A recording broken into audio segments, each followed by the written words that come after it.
Sasama po ba kayo sa misa? Sige po, sasabihin ko na lang kay Ate Rowena. Kate?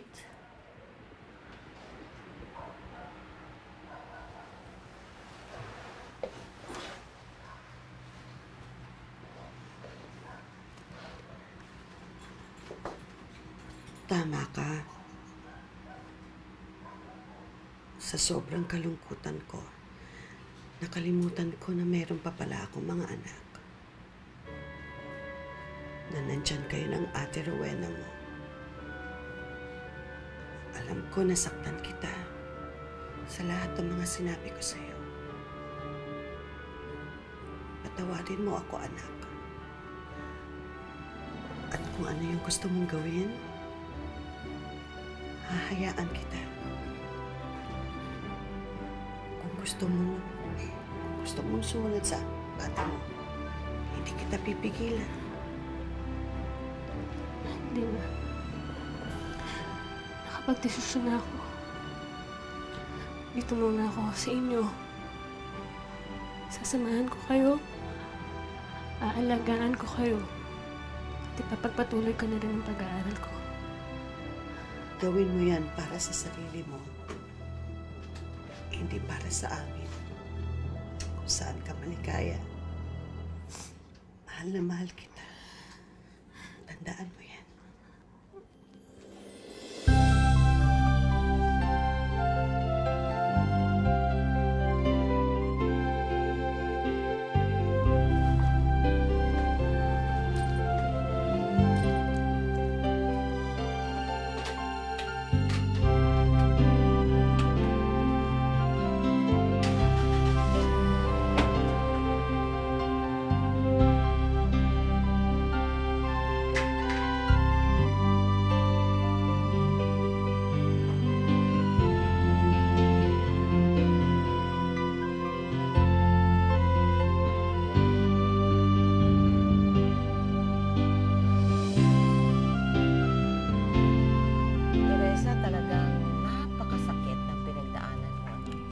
Napakasakit niya, hindi mo masabi kung gaano kasakit eh, mahirap.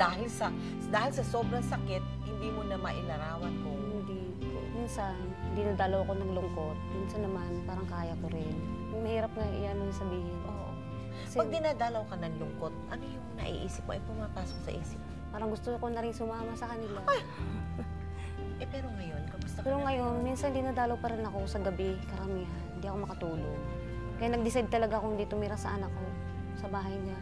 Bakit? Kasi maraming memorable doon eh. Maraming Memorable alaala sa mga anak ko. Oo. So umalis ka na. Umalis ka na Umalis ako ngayon. sa dati naming bahay na luma. At least marami akong taong nakikita. Marami akong batang nakikita. At saka may iingay. Nakita ko yung mga anak kong apat na malalaki na. Oo.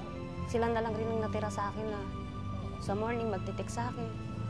Ng good morning, ganun. So every Sunday, magkita-kita kami. Parang okay na rin sa akin. Naiibsan na rin yung, Naiibsan na rin. yung kalungkutan mo dahil mababait naman yung mga natira sa'yo. Wala akong masabi sa mga anak ko eh, lalo na yung panganay Si ko. Rowena, napakabait. Supportive masyado siya sa amin. Kaya ngayon nga, medyo mahiya ako sa kanya, manghingi kung ano-ano. Parang nanay na rin siya sa mga kapatid niya kasi ang nangangaral doon eh. Mas masaya na rin ako sa mga anak ko. Sinuklian ka naman, naiwan sa'yo, maayos naman lahat. Maayos at naman sila, mababait wala sa'yo. naman akong problema sa mga anak ko. Masisipag mag-aral. So, totoo ayaw nila akong mag-interview dito. Ako lang may gusto kasi gusto kong sa manonood yung mga tao. Before pala kayo mag-upa ng bahay, i-check nyo muna kung may mga fire exit. Di basta padulos-dalos ka na lang lumipat na gano'n-gano'n. Nagsisihan kami sa umpisa, anak ko, kami lahat. Pero sabi namin wala nang sisihan kasi wala na tayong mangyari sa atin kung magsisihan tayo. Tanggapin na lang natin. Pero alam mo, hanga ako dun sa sinabi mo sa amin kanina na bagaman napakasakit tanggapin, pero tinitignan mo pa yung mga anak mo na naiwan sa'yo. Apat po. At pasasalamat pa rin sa Panginoon na maayos yung mga anak na naiwan sa'yo, di ba? Napakaganda na nakikita mo yun. Kahit na punong-puno ka ng pighati dahil sa pagkamatay ng mga anak mo, pero naroon pa rin yung, nakita mo yung positive. Sa kwento ng iba, mahirap mawalan ng anak. Mabuti para mawalan ng asawa kaysa anak. Uy, huwag ka namang ganun.